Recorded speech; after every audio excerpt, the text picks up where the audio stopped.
In this video, I will show you how to delete all watch later videos on YouTube at once.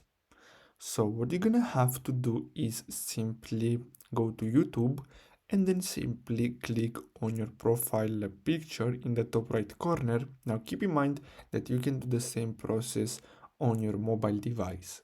So simply click on that and then simply click on your data in YouTube, as you can see right here.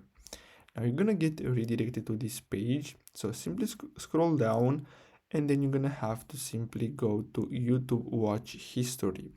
So simply click on manage your YouTube watch history, and then what you're gonna have to do next is simply click on delete and then simply click on delete all time. Now you're gonna have to click on delete again, and basically that's all you have to do. So I really hope you found this video helpful. Thanks for watching.